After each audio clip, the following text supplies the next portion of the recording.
সম্মানিত উপস্থিতি, আমি তোমার সীমাবদ্ধতা স্বীকার করি। এই বিষয়ে আমার জ্ঞান অত্যন্ত স্বল্প। আমি কোনোভাবে এরকম একটি মূল্যবান বইয়ের মন্তব্য করার যোগ্যতা রাখি না। আজকে এই সমাবেশে বিদগ্ধ ইসলামিক স্কলাররা আছেন। আমি যে কারণে আপনাদের সামনে দাঁড়িয়েছি সেটি মূলত দুটি কারণ। এক হচ্ছে ইসলাম চর্চার বিষয়। আমার জ্ঞান কম থাকুক বেশি থাকুক, আমাকে এই বিষয়ে নিয়মিত চর্চা করার অনেক দায় আছে। ওদের কিছু না কিছু জানার চেষ্টা করতে। এই বইটি আমি আজকে থেকে প্রায় 7-8 দিন আগে পেয়েছি এবং কিছুটা চোখ বোলাচ্ছিলাম। আমার দুটো জিনিস পছন্দ হয়েছে।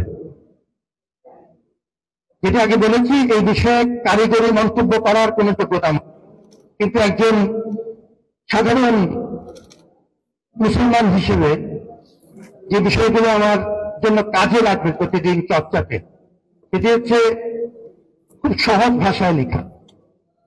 অনেক মাসাইল দেখলাম, বিধিবিধানগুলো যেভাবে আছে এর বেশিরভাগ বিষয় আমাদের প্রতিদিন কাজে লাগে।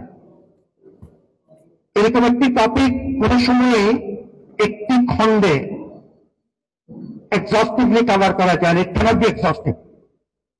আমার খুব বিনীত একটি পরামর্শ আমাদের সম্মানিত লেখকের প্রতি, যে তিনি যদি ধারাবাহিকভাবে কয়েকটি খণ্ডের কথা চিন্তা করেন। একটি বড় কাজ হয়েছে, সেটি আরেকটু নিয়মিতভাবে পরবর্তী খণ্ড যদি দেখতে পাই, আমরা খুব খুশি হব। আমি মনে করি যে এই বইটি পাঠকপ্রিয়তা হবে, কারণ এই বইটি চর্চার বিষয়। It will actually act on it, not just the conceptual knowledge. দ্বিতীয় যে কথাটি বলবার জন্য আপনাদের সঙ্গে দাঁড়িয়েছি, সেটি হল আমরা আজকে কিছু প্রকৃত অর্থে কিছু ভারী মানুষের সাথে আমাদের সম্মানিত প্রধান অতিথি, তার সাথে আমার সরাসরি দেখা সাক্ষাৎ কম হয়েছে, কিন্তু তার সাথে আমরা ভালো কথা শুনি এবং আমাদের বিশেষ অতিথি বৃন্দ, তাদেরকে দেশ বরেণ্য মানুষ, তাদেরকে চিনি। ডক্টর খালিদ হোসেন সম্পর্কে আমার শুধু দুটো কথা বলা। এক হচ্ছে যে তিনি তত্ত্ব এবং বাস্তবতাকে সবসময় কোনো না কোনো ভাবে সম্পর্কিত করে চলেছে। তার প্র্যাকটিসিং জগতের অভিজ্ঞতা আছে, রাজনীতি করেছেন, মানুষের জন্য কাজ করেছেন, আবার তার তাত্ত্বিক জগতের অভিজ্ঞতা আছে। বিশ্ববিদ্যালয়ের সাথে তার সবসময় সম্পর্ক ছিল, পড়াশোনার জগতের সাথে তার সবসময় সম্পর্ক ছিল। রাজনীতি এবং পড়াশোনা সাধারণত বাংলাদেশি বাস্তবতাতে খুব পাশাপাশি চলে না, এটা আমরা সবাই জানি। আর আমরা যারা রাজনীতির বাইরের মানুষ, রাজনীতির প্রতি আমাদের ন্যূনতম কোনো আগ্রহ নেই, তারাও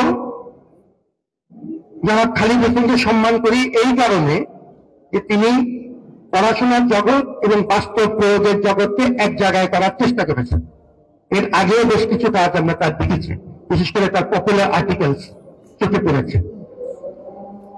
আমরা তার জন্য শুভকামনা জানাই। আজকের এই আয়োজনে আপনাদের সাথে আমার মতো সাধারণ মানুষ শরীক হলাম, দু একটা কথা বলার সুযোগ পেলাম এবং কিছু কথা শুনলাম। এটি যে কোনো বিবেচনা আমার জন্য একটি সম্মানের বিষয়। আমার আসলে আজকে একটি ভর্তি পরীক্ষা চলছে। বাংলাদেশের যে কোনো কিছুই চ্যালেঞ্জিং, আর আমরা যেহেতু দিন এবং রাত বহুমুখী ষড়যন্ত্রের মধ্যে দিয়ে আছি, সারা দেশ ষড়যন্ত্রের ভিতর দিয়ে চলছে।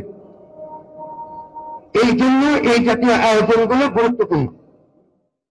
এক নম্বর, এই জাতীয় আয়োজনগুলো সমাজকে একটি বার্তা দেয় যে আমাদের বিরুদ্ধে যত ষড়যন্ত্রই হোক না কেন, দেশের বিরুদ্ধে যত ষড়যন্ত্রই হোক, প্রতিষ্ঠানের বিরুদ্ধে যত ষড়যন্ত্রই হোক না কেন, আমরা সবাই পরস্পর হাত ধরাধরি করে একসাথে দাঁড়িয়েছি এবং আমরা সবাই এখনো এত রকম কঠিন পরিস্থিতির মধ্যেও পড়াশোনার কথা বলছি, বইয়ের কথা বলছি, বই প্রকাশ করছি, বই প্রকাশ করার পরে সেটি উদযাপন করছি।